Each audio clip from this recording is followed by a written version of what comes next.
Hello and welcome to my Super Mario Bros. 2 speedrun tutorial. This tutorial is aimed towards newer players of the game, who would like to get into speedrunning Super Mario Bros. 2. I'm gonna keep the strats pretty simple, yet fast enough to be able to beat the game in under 10 minutes, so that you can brag to all your friends that you're a boss at SMP2. That's about it for the introduction of this tutorial. Best of luck to all you new Super Mario Bros. 2 runners out there. Here is the absolute, guaranteed 100% way to beat Super Mario Bros. 2 in under 10 minutes. Super Mario Bros. 2 has 4 different characters, each with their own unique characteristics. Luigi jumps higher and further than anyone else in the game, thanks to his slower falling speed. Toad runs 20% faster whenever he's carrying a heavy object like an enemy. Princess is able to float, making it possible for her to make very far jumps. And Mario, well, he's Mario, your average guy. He has one nice feature in that he jumps higher than Toad and Princess. Now for some quick comparisons. Toad has the fastest grab speed in the game, Mario and Luigi share the same speed, and Princess has the slowest one. Princess' slow speed is not necessarily a bad thing, as you're invincible during this grab animation. They all have the same digging speed, but since Luigi falls slower, it actually takes longer for him to get to the next sand block, making him a slower digger. Luigi's super jump is higher than the other characters, making him the only character that can grab this ladder without stacking another mushroom block. In Super Mario Bros. 2, you fall slower if you hold A. This is especially noticeable when you play Luigi. There are 2 different throwing arcs, one for moving and one for stationary throws. This also applies to mushroom blocks. Just make sure that you're not playing the PAL version of the game, as it runs 17% slower than the NTSC version. And with that, I think we're good to go. For 1-1, I recommend playing either Mario or Luigi. First off, I'm gonna show the Luigi route through 1-1. And the way this level works with Luigi is that you're not really gonna have to do any special tricks. You're not even gonna have to play it that well to get to the end fast enough to make the egg cycle that we're going for on Birdo. Since Birdo's eggs only pop out every 4.2 seconds, we just have to make sure that we get there fast enough. Luigi is very nice in this level because he can make the jump up to the cave with ease. Next up, I'm gonna show you an easy way to deal with the breakable wall. Drop down to the bottom, wait until the bomb starts flashing, jump, and then after you take damage, hold up left to get through. And if the level went well enough without any big mistakes, you should have time to jump over Birdo and stay on her left side. She's gonna spit out an egg every 4.2 seconds, so all you gotta do is just grab them eggs and chuck them back at her. It takes 3 eggs to kill her, and you wanna move in and grab the orb as soon as possible, because the bird head that ends the level doesn't start opening until you do. Now I'm gonna show you the Mario route through 1-1. It's not gonna be much more difficult than what I show you with Luigi, but with Mario I'm gonna show you how to do the cave clip to get to Birdo faster.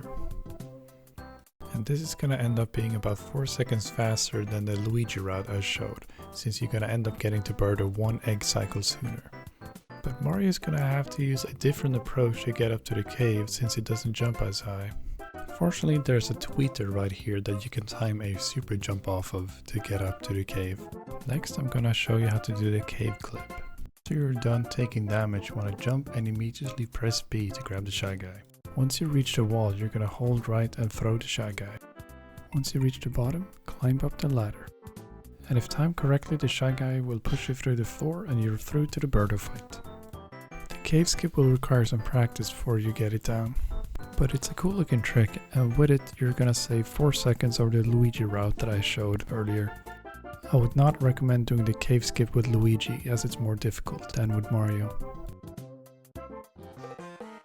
For 1-2, I recommend playing Toad. At the start of 1-2, you're gonna set up a pretty cool looking trick known as the fast carpet. It's initiated by getting 2 carpets on the screen. That is done by throwing the Pidgeot off to the side, then you move to the left and back to the right to spawn another carpet. As soon as you grab a second Pidgeot, you're gonna have super duper carpet speed. It is only the first carpet that has a super speed, so make sure you stay on it and do not jump onto the second carpet. You're gonna have to jump off the carpet and throw the Pidgey to enter the door at the end, and that's about it for 1-2. This Birdo is identical to the one in 1-1. She only spits out an egg every 4.2 seconds, and you have to hit her 3 times to get the orb.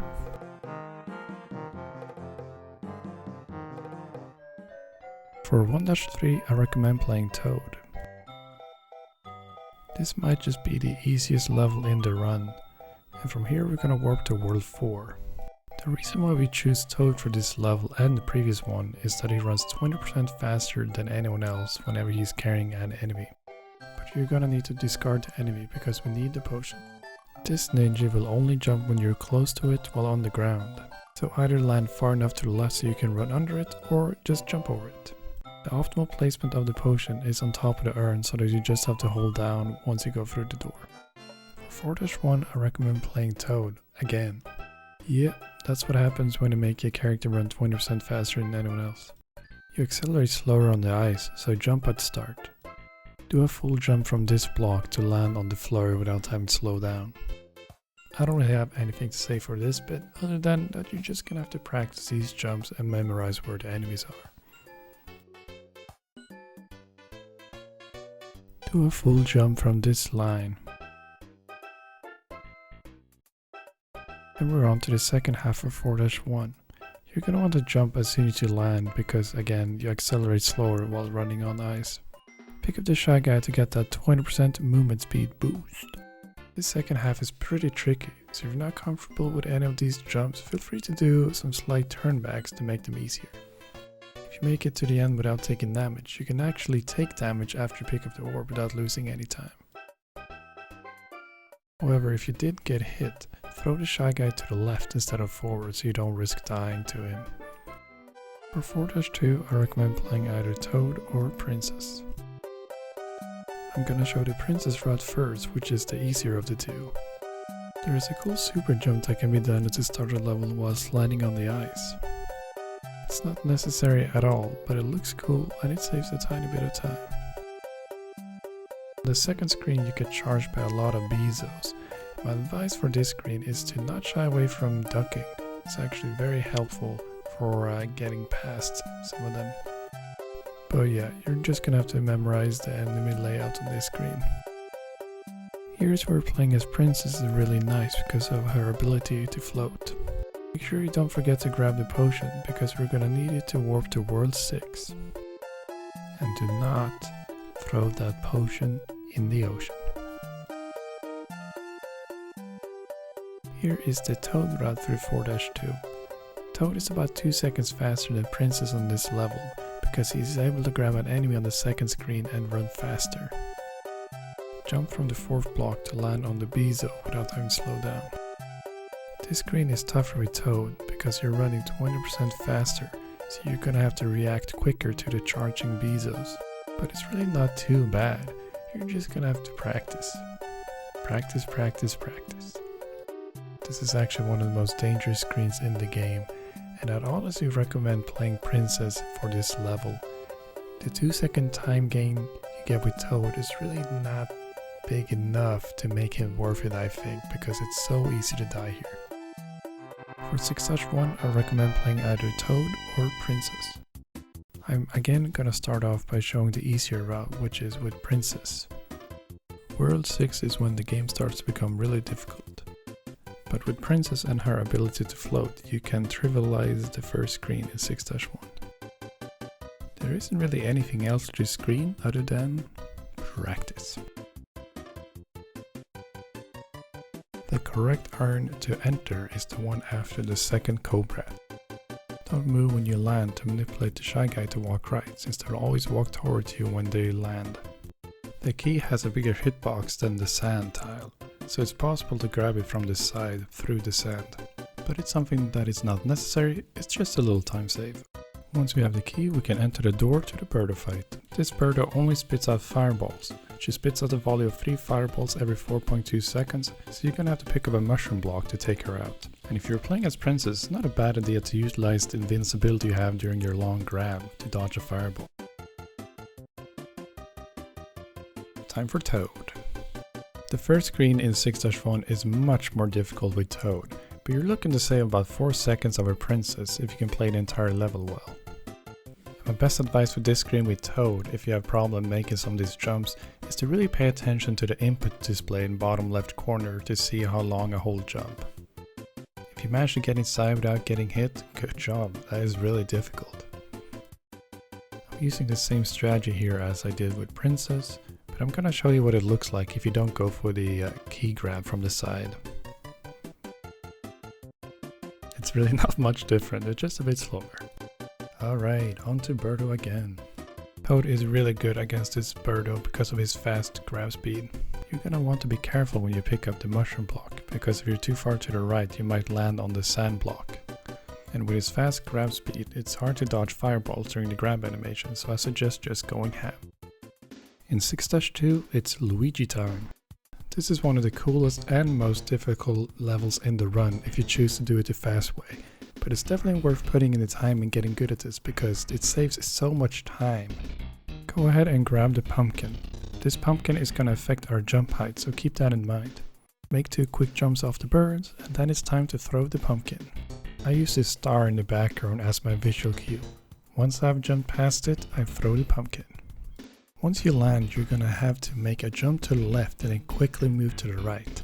This is to spawn an albatross that you can land on. Medium jump off the albatross and a full jump off the last bezo.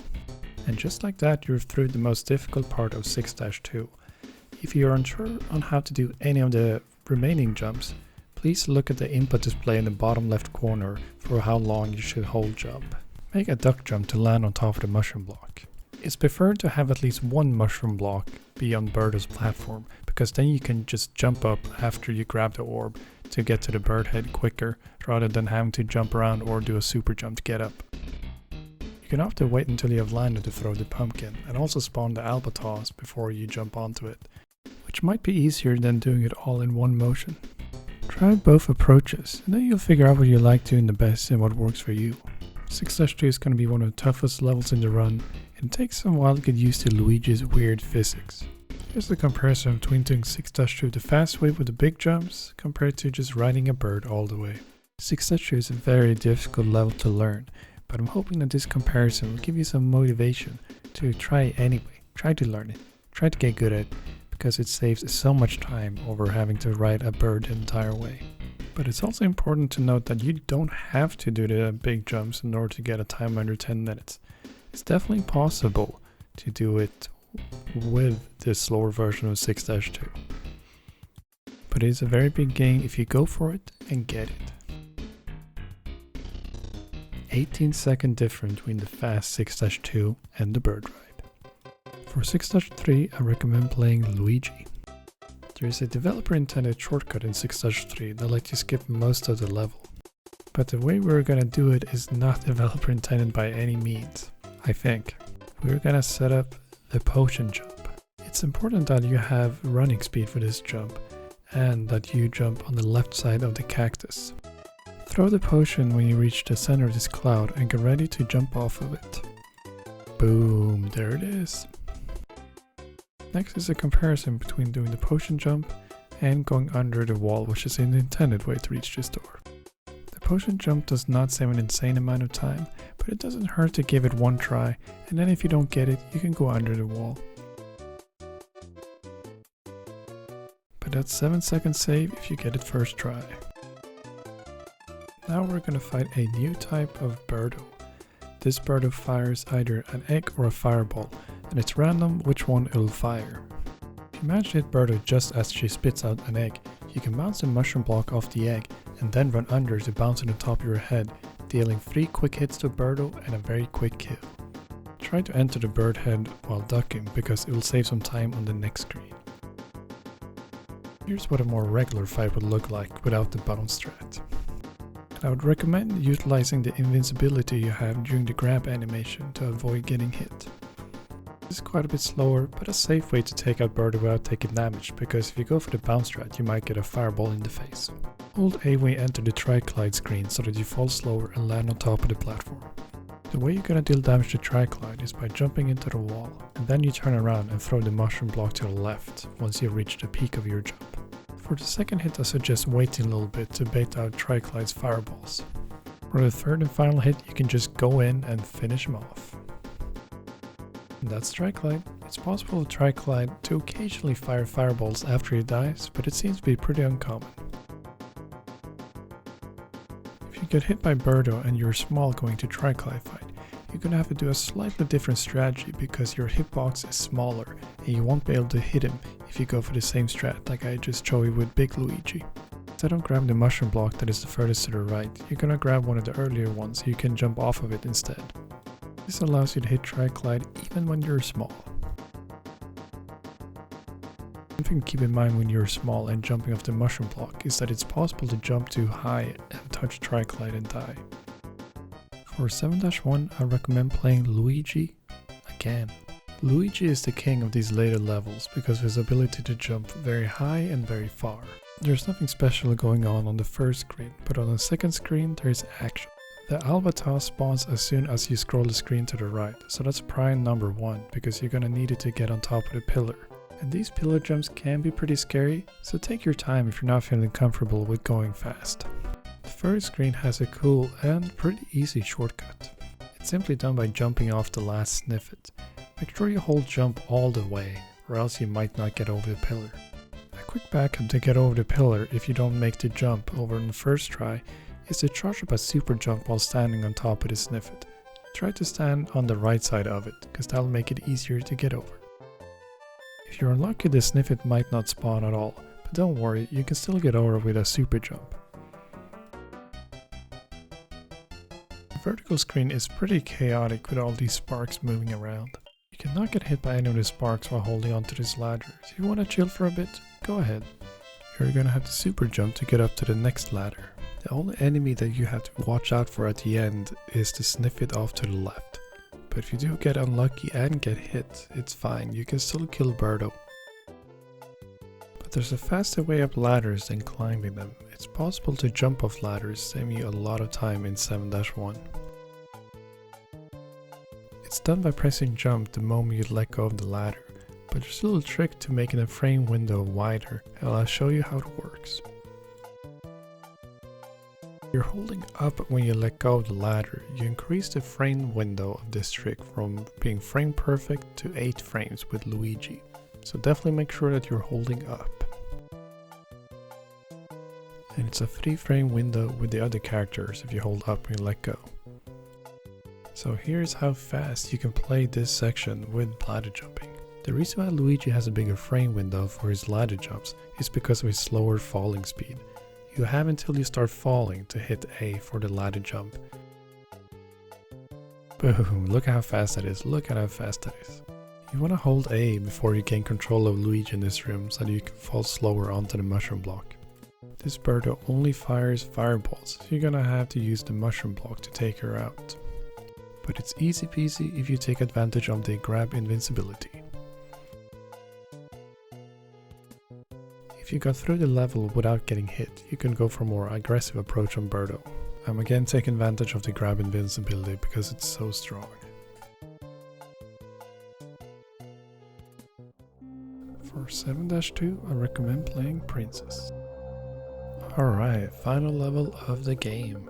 Before I even enter the level, I just want to highlight that I'm not holding forward on the D-pad right now. That's because I do an intentional delay at the start of the level.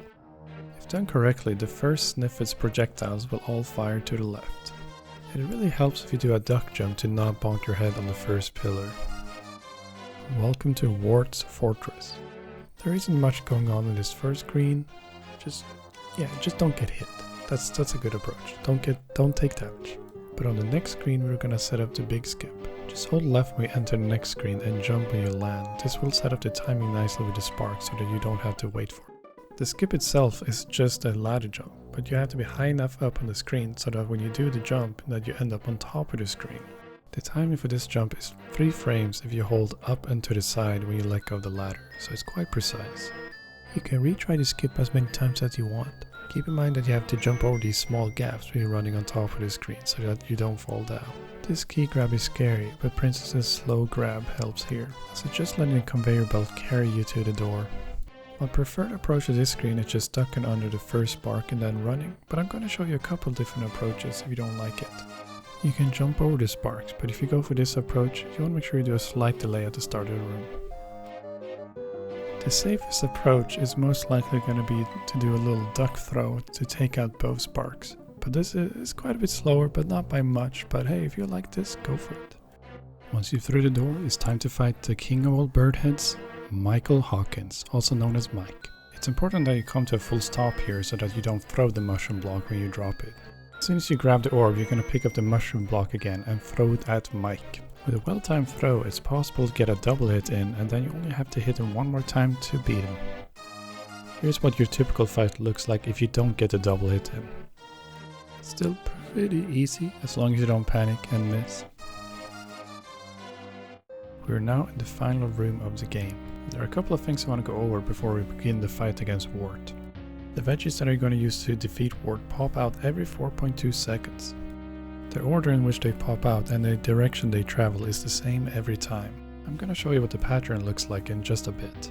But if you die to Wart, the pattern does not reset. It's just going to keep going. Wart's mouth opens at the same time as when a veggie pops out. His bubble attack has 4 different patterns, ranging from a very low barrage to a high one. And lastly, it takes 6 hits to kill.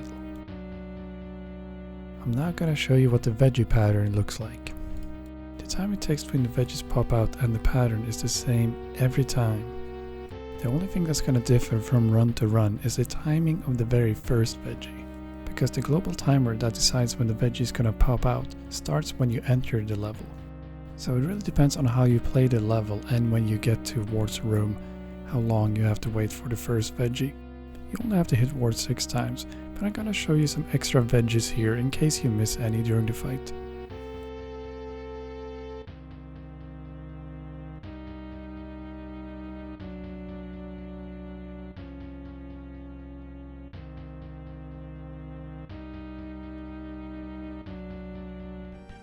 Alright, enough of that.